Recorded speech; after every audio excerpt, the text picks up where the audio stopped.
Hello, good morning friends. હું Sandeep Sanghvi, divine public school નવસારીથી. દીકરાઓ, તમે સતત વાંચન કરતા હશો, રિવિઝન પણ કરતા હશો. આઈ હોપ જે આપણે ચેપ્ટર નંબર 5 કમ્પ્લીટ કર્યું છે એની નોટ્સ પણ તમે લખી હશે અને સતત એનું વાંચન કરતા જજો. અને હવે ટૂંકા ગાળાની અંદર આપણે એક એક્ઝામ પણ કન્ડક્ટ કરવાના છીએ. હવે ચેપ્ટર નંબર 5 ની અંદર અગાઉ મેં તમને કહ્યું હતું કે આપણે ચેપ્ટર કમ્પ્લીટ કરી ગયા, પણ હવે આપણે નીટના અગત્યના મુદ્દા જોવાના છે આ ચેપ્ટરને લગતા. તો ટેક્સ્ટબુકમાં છે એ તો નીટમાં પૂછાવાનું જ છે, એના સિવાયનું જે એક્સ્ટ્રા કન્ટેન્ટ જે છે હું તમને કરાવી દઉં છું, જેથી કરીને તમને એ નીટની અંદર પણ સરળતા રહે. અને પ્લસ કયા પ્રકારના ક્વેશ્ચન પૂછી શકાય અહીં એ પણ હું તમને માહિતી આપતો જઈશ. તો પુષ્પ વિન્યાસ આપણે જોઈ જ ગયા છીએ. પુષ્પ વિન્યાસ કોને કહેવાય? તો પુષ્પ ધારણ કરતી ધરી અથવા તો અક્ષ. જેમ કે આ ગોળાકારે પુષ્પ છે, તો પુષ્પ ધારણ કરતી ધરી અથવા તો અક્ષ, જેને શું કહેવાય? પુષ્પ વિન્યાસ. તો પુષ્પ ધારણ કરતી ધરી અથવા તો અક્ષને કહેવાય પુષ્પ વિન્યાસ. પુષ્પ વિન્યાસના બે પ્રકાર છે, અપરિમિત અને પરિમિત. અપરિમિતની અંદર અગ્રકલિકા પુષ્પમાં ફેરવાતી નથી, સતત અગ્રાભિવર્ધી ક્રમમાં, એક જમણી બાજુ ડાબી બાજુ જમણી બાજુ ડાબી બાજુ, સતત અગ્રાભિવર્ધી ક્રમમાં પુષ્પની ગોઠવણી આપણને થયેલ જોવા મળે છે. જ્યારે પરિમિતની અંદર આપણે જોઈ જ ગયા છીએ કે મુખ્ય અક્ષ જે છે પુષ્પમાં પરિણમે, તેની પહેલા એમાંથી એના તલ ભાગેથી બે પાર્શ્વીય શાખાનું નિર્માણ થાય અને તેની પણ મુખ્ય અક્ષ જે છે પુષ્પમાં પરિણમે, તેની પહેલા તેમાંથી ફરી પાછી પાર્શ્વીય શાખાનું નિર્માણ થાય અને તેના ઉપર આપણને પુષ્પની ગોઠવણી થયેલ જોવા મળે. પરિમિત પ્રકારનો પુષ્પ વિન્યાસ. હવે પુષ્પ વિન્યાસ આપણને બુકમાં આટલું જ આપેલું છે, એના પ્રકારો વિશે નથી આપેલું. એના પ્રકારો હોય આપણે જોઈએ તો અપરિમિત પુષ્પ વિન્યાસના પ્રકાર પહેલા જોવાના છે. તો પહેલા આપણે જોઈશું અપરિમિત પુષ્પ વિન્યાસના પ્રકારો. તો અપરિમિત પુષ્પ વિન્યાસના પ્રકારોની અંદર પહેલા તો કલગી. તો કલગી પુષ્પ વિન્યાસ અક્ષ સામાન્ય રીતે લંબાયેલ હોય છે. આ રીતે અક્ષ જે છે સામાન્ય રીતે લંબાયેલ હોય અને અક્ષ ઉપર સદંડી, તો આ દંડમય રચના છે. આ જે રચના જે છે એને શું કહેવાય? દંડમય રચના, દંડ. અને દંડની ટોચ ઉપર પુષ્પની ગોઠવણી આપણને જોવા મળે. તો કલગી પ્રકારનો પુષ્પ વિન્યાસ કે પુષ્પ વિન્યાસ અક્ષ ઉપર સામાન્ય રીતે લંબાયેલ હોય, તો પુષ્પ વિન્યાસ અક્ષ સામાન્ય રીતે લંબાયેલ હોય અને આ અક્ષ ઉપર સદંડી, દંડની રચના અને એના ટોચ ઉપર પુષ્પ, સદંડી પુષ્પ ગોઠવાયેલા હોય છે. ઉદાહરણ તરીકે રાઈ અને ગલતોડ. તો ક્વેશ્ચન દીકરાઓ કેવી રીતે આવશે નીટની અંદર? તમને એમ પૂછવામાં આવે કે કલગી પ્રકારનો પુષ્પ વિન્યાસ નીચેનામાંથી કયા પ્રકારની વનસ્પતિમાં જોવા મળે? ઓપ્શનમાં આપેલ હોય રાઈ અથવા ગલતોડ. અથવા તો ઉલટો ક્વેશ્ચન પૂછી શકે, ગલતોરોની અંદર અથવા તો રાઈની અંદર નીચેનામાંથી કયા પ્રકારનો પુષ્પ વિન્યાસ જોવા મળે? તો ઓપ્શનમાં એક તમને કલગી આપેલું હોય. ત્રીજું જે છે ડાયાગ્રામ પરથી, આવો એક સિમ્પલ ડાયાગ્રામ ડ્રો કરેલો હોય અને તમને ક્વેશ્ચન એમ પૂછવામાં આવે કે આ આકૃતિ કયા પ્રકારનો પુષ્પ વિન્યાસ દર્શાવે છે અને ઓપ્શન આપેલા હોય, તો કયા પ્રકારનો? કલગી પ્રકારનો પુષ્પ વિન્યાસ તે દર્શાવે છે. ત્યારબાદ બીજો પ્રકાર સંયુક્ત કલગી. તો સંયુક્ત કલગી પુષ્પ વિન્યાસ અક્ષ શાખિત. તો અહીંયા તમે જોશો આ પુષ્પ વિન્યાસ અક્ષ જે છે એમાંથી જો શાખાઓ પડે, શાખિત પુષ્પ વિન્યાસ. આ પણ પુષ્પ વિન્યાસ અક્ષ છે અને આ જે શાખાઓ છે એ પણ પુષ્પ વિન્યાસ અક્ષ છે. અને તેમાંથી તમે જોજો આ દંડમય રચના અને એને ટોચના ભાગે પુષ્પ. તો પુષ્પ વિન્યાસ અક્ષ શાખિત અને દરેક શાખા એ અગ્રાભિવર્ધી ક્રમમાં. તમે જુઓ, એક જમણી બાજુ શાખા, ડાબી બાજુ જમણી બાજુ, એવી રીતના ક્રમશઃ વૃદ્ધિ કરશે. તો પુષ્પ વિન્યાસ અક્ષ શાખિત અને દરેક શાખા અગ્રાભિવર્ધી ક્રમમાં અને કલગી જેવા સદંડી, કલગી જેવા જ છે. પુષ્પની ગોઠવણી કેવી છે? આ જ પ્રકારે છે, પણ શાખા ઉપર છે, જમણી બાજુ ડાબી બાજુ, એવી રીતના ક્રમશઃ વિકસિત થશે. તો પુષ્પ વિન્યાસ અક્ષ જે છે આ પુષ્પ વિન્યાસ અક્ષ શાખિત અને દરેક શાખા પર અગ્રાભિવર્ધી ક્રમ અને કલગી જેવા સદંડી પુષ્પ ગોઠવાયેલા હોય. ઉદાહરણ તરીકે ગુલમહોર અને લીમડો. તો એ પણ ક્વેશ્ચન એ જ રીતે પૂછાય કે લીમડામાં કયા પ્રકારનો પુષ્પ વિન્યાસ જોવા મળે? તો સંયુક્ત કલગી પ્રકારનો પુષ્પ વિન્યાસ જોવા મળે. અને આકૃતિ પરથી પણ ક્વેશ્ચન પૂછી શકાય. દરેકની અંદર તમને આ જ પ્રકારે ક્વેશ્ચન પૂછશે નીટની અંદર. ત્યારબાદ જે છે સૂકી પ્રકારનો પુષ્પ વિન્યાસ. તો પુષ્પ વિન્યાસ અક્ષ સામાન્ય રીતે જો પુષ્પ વિન્યાસ અક્ષ સામાન્ય રીતે લંબાયેલ હોય છે, પણ અક્ષ ઉપર કેવા પુષ્પ છે? અદંડી. અત્યાર સુધી જો પુષ્પ કેવા હતા? દંડમય રચના અને એના ઉપર પુષ્પ, દંડમય રચના એના ઉપર પુષ્પ. અહીં દંડ જેવી કોઈ રચના નથી, પણ અહીં જે છે પુષ્પ વિન્યાસ અક્ષ ઉપર જ સીધે સીધા પુષ્પની ગોઠવણી જોવા મળે. તો સૂકી પ્રકારનો પુષ્પ વિન્યાસ કે પુષ્પ વિન્યાસ અક્ષ સામાન્ય રીતે લંબાયેલ હોય છે, પરંતુ અક્ષ ઉપર અદંડી પુષ્પ ગોઠવાયેલા હોય. પુષ્પ કેવા છે? દંડ વિહીન એટલે કે અદંડી પુષ્પ. ઉદાહરણ તરીકે અંઘેડી અને અરડુસી. તેના ઉદાહરણ કયા છે? અંઘેડી અને અરડુસી જે સૂકી પ્રકારના પુષ્પ વિન્યાસના ઉદાહરણ છે. ઓકે દોસ્તો, તો આપણે 3 પ્રકાર જોઈ ગયા. અન્ય પ્રકાર પણ હજી આપણે આગળ જોવાના છે. કે ત્યારબાદ જે છે અપરિમિત પુષ્પ વિન્યાસની અંદર ચોથો પ્રકાર કણિસિકા અથવા તો સુકિકા, એનું જ બીજું નામ છે. કણિસિકા અથવા તો સુકિકા પ્રકારનો અપરિમિત પુષ્પ વિન્યાસ. તો અહીં જે છે પુષ્પ વિન્યાસ અક્ષ જે છે, જો પુષ્પ વિન્યાસનો અક્ષર શાખિત છે, તો પુષ્પ વિન્યાસ અક્ષ શાખિત અને દરેક શાખા પુષ્પ વિન્યાસ સૂકી ધરાવે છે. જો આના ઉપર જેમ કે મુખ્ય અક્ષ પર પુષ્પની ગોઠવણી તમે જોશો, આટલો જ પ્રકાર તમે જો તો સૂકી પ્રકારનો જ દેખાય, સૂકી પ્રકારનો. અને આગળનો ત્રીજો પ્રકાર જે જોઈ ગયા તે એવી રીતના. પણ અહીં શું છે? મુખ્ય અક્ષનું શાખામાં વિભાજન છે. જ્યારે સૂકીમાં શું હતું? એક જ મુખ્ય અક્ષ અને તેના ઉપર અદંડી પુષ્પ અગ્રાભિવર્તી ક્રમમાં. જ્યારે અહીં શું છે? મુખ્ય અક્ષનું શાખામાં વિભાજન થાય અને દરેક શાખામાં વિભાજિત થયેલ મુખ્ય અક્ષ ઉપર આપણને સૂકી પ્રકારનો પુષ્પ વિન્યાસ જોવા મળે. તો આ પ્રકારનો પુષ્પ વિન્યાસ જેને કહેવાય કણિસિકા અથવા તો સુકિકા, એટલે ઘણી બધી સૂકી પ્રકારનો પુષ્પ વિન્યાસ ધરાવે, તેને કહેવાય સુકિકા. એવી રીતે તો પુષ્પ વિન્યાસ અક્ષ શાખિત અને દરેક શાખા પુષ્પ વિન્યાસ સૂકી ધરાવે.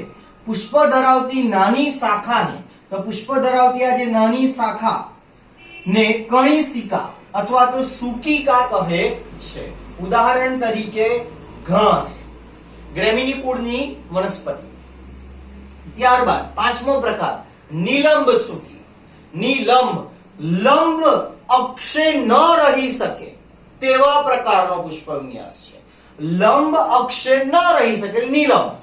તો નિલંબ સૂકી છે, તો સૂકી પ્રકારનો. અત્યાર સુધી આપણે અક્ષ તટ્ટાર બતાવેલી, જ્યારે અહીં અક્ષ કેવી છે? નીચે ઢળતી છે. તો જો સૂકીની ધરી નબળી, એટલે જો આ તટ્ટાર નથી, મુખ્ય અક્ષ આમ નીચે ઢળી પડેલ છે. જો સૂકીની ધરી નબળી અને તટ્ટાર ન રહી શકે તેવી પરંતુ લટકતી હોય અને જેની ઉપર આવેલ બધા જ પુષ્પ કેવા હોય? એકલિંગી. યા તો નર પુષ્પ હોય બધા જ, યા તો બધા જ માદા પુષ્પ હોય. તો નિલંબ સૂકી એટલે જો સૂકીની ધરી નબળી અને તટ્ટાર ન રહી શકે તેવી પરંતુ લટકતી હોય અને જેની ઉપર આવેલ બધા જ પુષ્પ કેવા હોય? એકલિંગી હોય. યા તો નર પુષ્પ હોય યા તો માદા પુષ્પ હોય. ઉદાહરણ તરીકે સેતુર અને બિલાડ ગુચ્છ. તો સેતુર અને બિલાડ ગુચ્છ તેના ઉદાહરણ છે. તો ચોથો પ્રકાર જોઈ ગયા આપણે કણિસિકા અથવા સુકિકા, અને પાંચમો પ્રકાર નિલંબ સૂકી. ત્યારબાદ જે છે હવે આપણે ઓકે ત્યારબાદ જે છે નેક્સ્ટ પ્રકાર જે છે અપરિમિત પુષ્પ વિન્યાસની અંદર માસલ સૂકી. તો માસલ સૂકી, માસલ એટલે દળદાર, એટલે મુખ્ય અક્ષ અહીં કેવો હશે? આ મુખ્ય અક્ષ કેવો છે? માસલ અને દળદાર, સખત અને જાડો. તો પુષ્પ વિન્યાસ અક્ષ દળદાર અને માસલ હોય છે, જેમ કે અહીં તમને દેખાય જ છે. તેના તલ ભાગે એકલિંગી અદંડી પુષ્પ ગોઠવાયેલા હોય છે. તો તેના તલ ભાગે જે છે એકલિંગી અદંડી પુષ્પ ગોઠવાયેલા હોય. નર પુષ્પ માદા પુષ્પની ઉપરની તરફ, તો ઉપર જે છે તે કયા પુષ્પ હશે? નર પુષ્પ. અને નીચે જે હશે તે માદા પુષ્પ. તો નર પુષ્પ માદા પુષ્પની ઉપરની તરફ ઉત્પન્ન થાય છે પુષ્પ વિન્યાસ અક્ષ વિશાળ. તો પુષ્પ વિન્યાસ અક્ષ કેવો છે? વિશાળ, મોટો, જાડો, દળદાર, માસલ અને વિશાળ. તો વિશાળ જે છે પુષ્પ વિન્યાસ અક્ષ વિશાળ અને પર્ણ સદસ્ય નિપત્રથી, તો આ જે છે આ ભાગ તમને દેખાય છે એ શું છે? નિપત્ર. તો પર્ણ સદસ્ય નિપત્રથી તે રક્ષાયેલ હોય છે. તો પર્ણ સદસ્ય નિપત્રથી તે રક્ષાયેલ હોય છે. ઘણીવાર કંઈક આ પ્રકારે પણ આપણને જોવા મળે અને અહીંથી બહાર નીકળેલો હોય મુખ્ય અક્ષ આ રીતે, એટલે નિપત્રથી આ રક્ષાયેલ હોય મુખ્ય અક્ષનો ભાગ.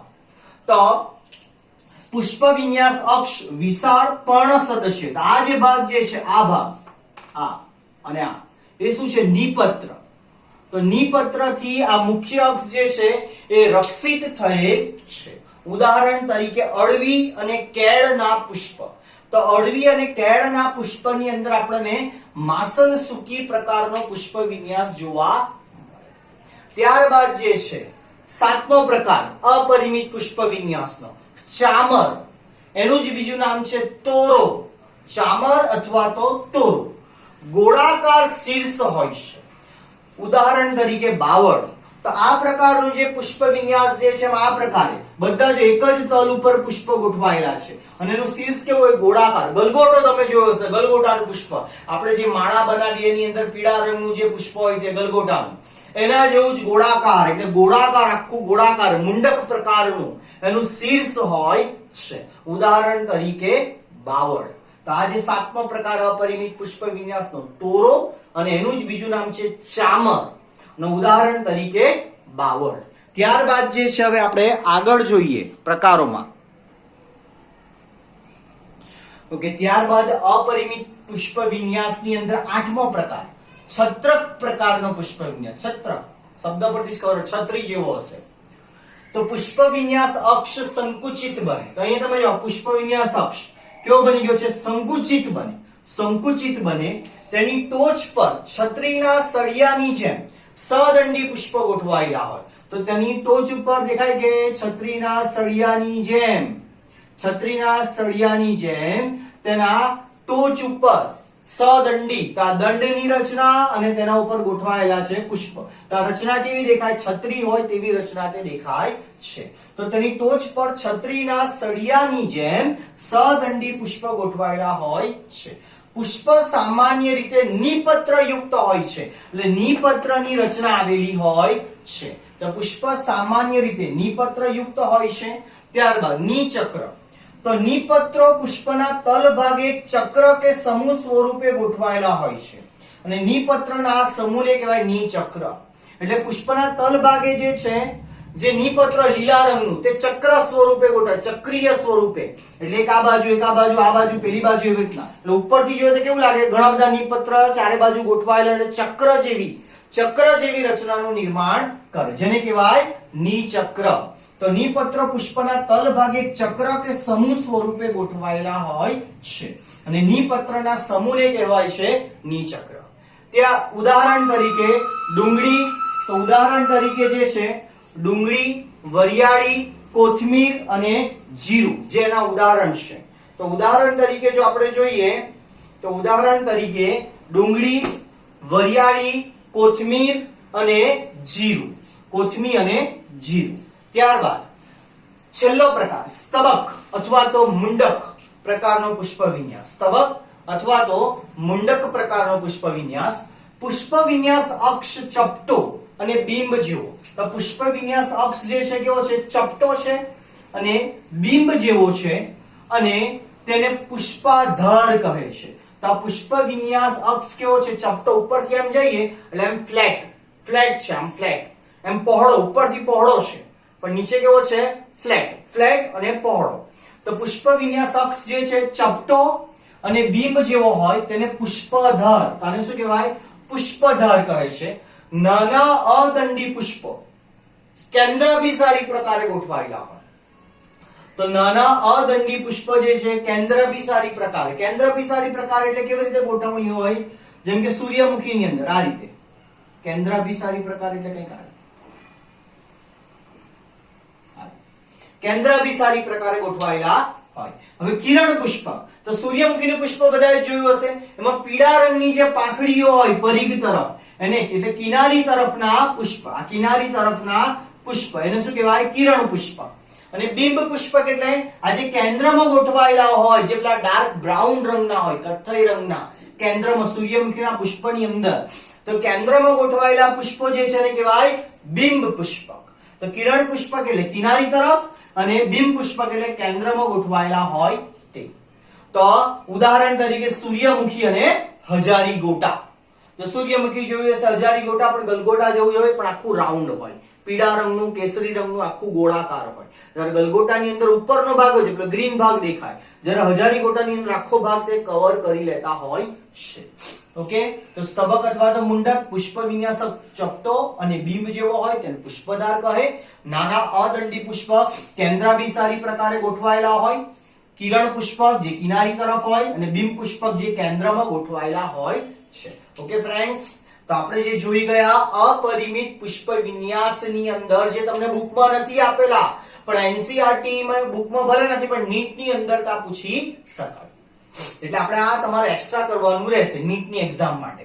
તો સત્રક અને છેલ્લો સ્તબક અથવા તો મુંડક પ્રકારનો પુષ્પ વિન્યાસ. તો આપણે 9 પ્રકાર જોઈ ગયા પરિમિત પુષ્પ વિન્યાસના. એવી જ રીતે આપણે નેક્સ્ટ લેક્ચરમાં જોઈશું પરિમિત પુષ્પ વિન્યાસના પ્રકાર. Okay friends, happy learning. અને ખાસ નોટ્સ લખતા રહેજો જેથી તમને ખૂબ જ હેલ્પફુલ રહે. ડાયાગ્રામ પણ કમ્પલસરી દોરવાના છે. Okay friends, happy learning, all the best.